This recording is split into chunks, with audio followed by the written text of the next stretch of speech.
welcome back to our computer virtual class.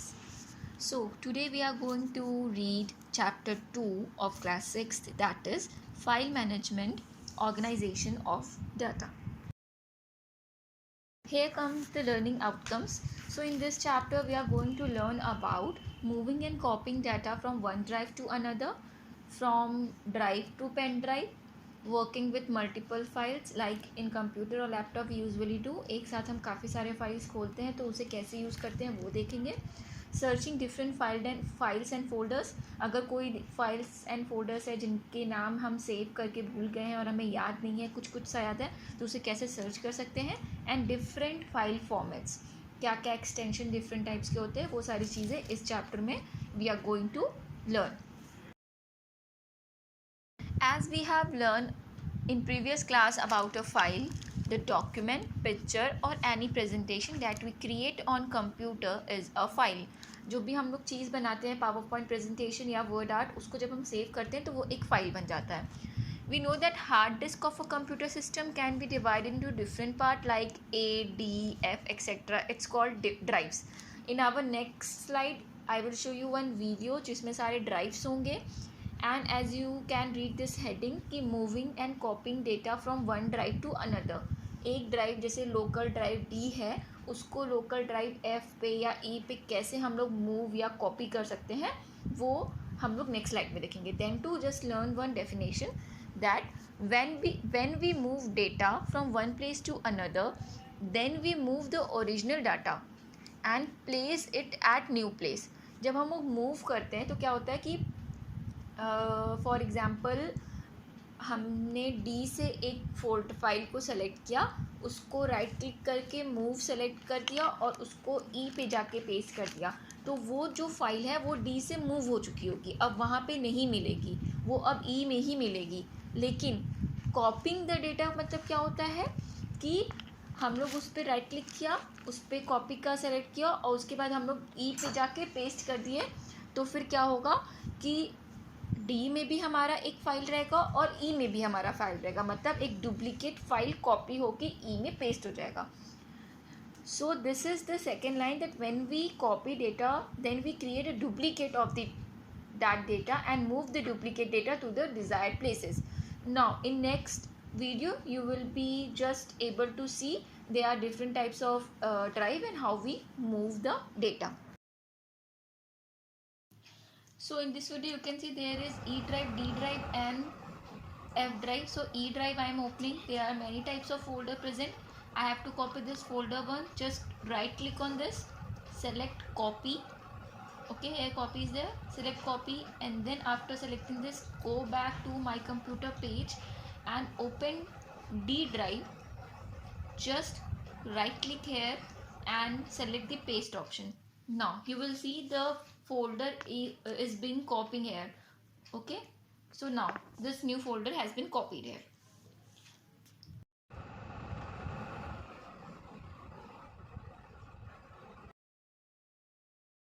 So as we have just seen the video which has been shown that how the file have been copied to one drive to another drive, same as this topic, move or copy data between storage devices, that is either pen drive or either the chip which we used to say. अगर उससे हमें data को copy करके laptop में करना है या laptop का कॉपी करके अगर हमें अपने मोबाइल में या पेन ड्राइव में लेना है, तो सेम प्रोसेस इज देयर.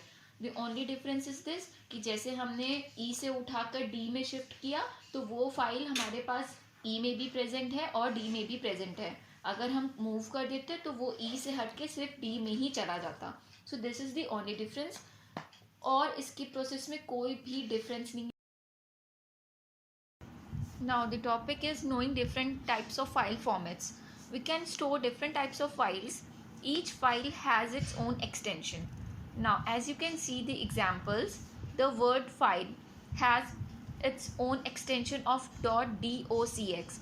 जो भी हमारा वर्ड पैड में जो भी हमारा नोट्स बनता है या फिर हम लोग किसी को लेटर लिखते हैं, कुछ भी जब उसको सेव करते हैं तो उस नाम के आगे हमेशा .docx होता है.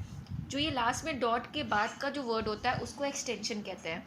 ठीक है, जैसे कि एग्जाम्पल, अगर कोई नोट्स हम लोगों ने वर्ड पैड में बनाया है तो notes.docx, same as power point. जो भी पावर पॉइंट प्रेजेंटेशन होता है, जब भी उसको किसी भी नाम से सेव करते हैं तो उसके आखिरी में .pptx होता है। एग्जाम्पल, अगर किसी क्लास का प्रेजेंटेशन है और हम क्लास के नाम से सेव किए हैं तो class.pptx। सेम एज एक्सेल का XLSX, इमेज फाइल के 4 हो सकते हैं, JPG, .png, .gif, .bmp। Audio का 3 हो सकता है, .mp3, .va, WAV, etceteras. And videos का MP4, .avi, .wmv। So I hope these all examples which are given on your right hand side, notes.docx, class.pptx, इन सब चीज़ों से आप अच्छे से इसका एक फ़ाइल बनाओ खुद से। You just open your note pad, right something, open your PowerPoint, draw some PPT, when you will save and when you will go to my document or desktop, तो आप देखोगे लास्ट में .pptx के नाम से ही वो सेव होगा, because this is it's extension name. Here comes our next slide, that is wildcard characters. Now every student will think wildcard characters, अभी तक तो wildcard entry सुनते थे हर एक प्रोग्राम में। Now what is wildcard characters? So wildcard characters are the special symbols that can be used to search file or folders. The Windows support two wildcard, that is asterisk and question mark.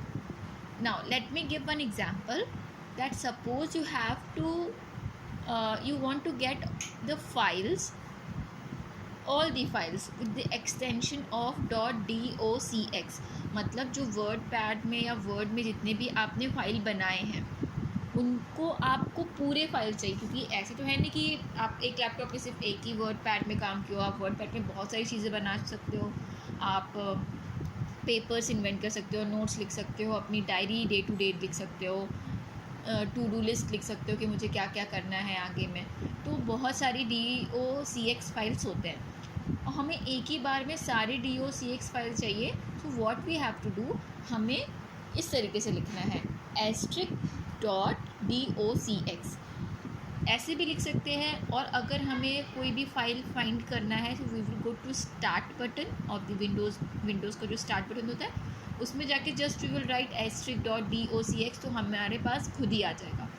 So this is the wild card characters, जो कि 2 होते हैं, asterisk and question mark. Now asterisk का we had seen the uses, we will see the use of question mark.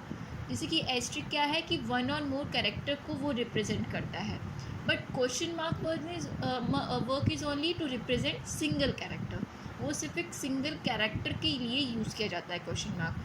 So you understand the 2 basic differences between these both. So let us see with the video, जिससे आपको ये पता चल जाएगा कि किस तरीके से हमें उसे राइट करके उसे फाइंड आउट करना है। Here is the video. So you will just see in this video कि एक यहाँ पे स्टार्ट बटन मैंने खोल दिया है। Now we will just simply write on this task bar कि जो भी हमें सर्च करना है, जैसे .docx लिखा मैंने, तो ये सारे फाइल्स जितने भी है मेरे docx के नाम पे जो मैंने वर्ड पैड पे बनाया है वो लाइन बाय लाइन, जैसे कि मैंने मम्मी के ऊपर ढेर सारे लिखे थे तो वो खुल गया था।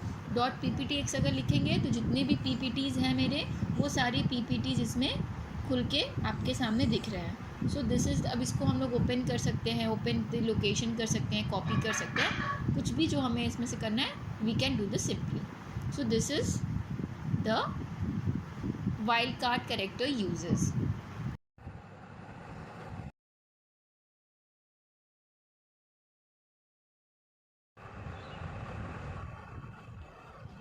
This video we are going to see arranging files by name. First we have to go to my documents. Here some files, you can see some files are there, so you have to go to view, then on the option sort by, here you can see name, date modified, type, size. So whatever we want to say, for example date modified, तो ये date के हिसाब से सारे folders लग गए। Again sort by, we have what type, like type के हिसाब से हमें करना है, तो क्या आ गया, टाइप, दोनों फाइल टाइप साथ में, PPT टाइप साथ में और वर्ड टाइप साथ में हो गए। We have one small shortcut also. By doing right click we can go to group by. यहाँ पे भी सेम ऑप्शन है. डेट मॉडिफाइड करेंगे तो डेट के हिसाब से हमारे पास आ जाएगा कि हमने 16 को कौन सा किया था, तो वो है. फिर ग्रुप बाई के बाद नेम के अकॉर्डिंग कर देंगे. तो यहाँ अल्फ़ाबेटिक्स के this video we are going to see arranging files by name.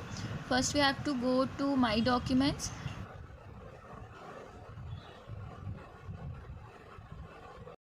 Here is not the actually the end. 1 to 2 topics is just left. The one topic is working with multiple program or applications. We had just seen in learning outcomes कि उसमें एक point mention था कि एक साथ हम जैसे कि एक बार में पीपीटी भी चला रहे हैं, पीछे बैकग्राउंड में म्यूज़िक भी चल रहा है, और साथ में मुझे एक्सेल शीट भी बनाना है, वर्ड पैड में कॉपी करके उसको पेस्ट भी करना है. तो एक साथ मैंने सारे एप्लीकेशंस रन कर दिए which we have not discussed in this PPT. It is very easy and I know you all students you know. The simple thing is that when you will open one application, for example आपको PowerPoint की presentation करना है and you are thinking कि just now it's my mood to listen the music, so you have to just minimize the window and then open your music application and listen the music, select the music you want to hear, minimize that music application, then again open from taskbar PowerPoint and you can do the work like this. Same as आप different application भी minimize को use करके आप आराम से उसमें काम कर सकते हो. So this was the one topic जिसका मैंने इसमें अभी तक भी पीपीटी में डिस्कशन नहीं किया, but in notes you will get your everything scanned. You have to read each and every steps कि जैसे कि मैंने अभी तो वीडियोस में दिखा दिया कि एस्ट्रिक का यूज़ कैसे करना है या फिर अरेंज कैसे करना है फाइल को डेट और टाइम के हिसाब से, साइज़ के हिसाब से. लेकिन on the notes you will get the steps, open start button, right this, do right click, ऐसे ऐसे. So every step you should remember this. You have to write on your copy. I'll give you questions, so please go on through the notes, do the exercises on your page or your copy. So be safe, be at home and keep learning.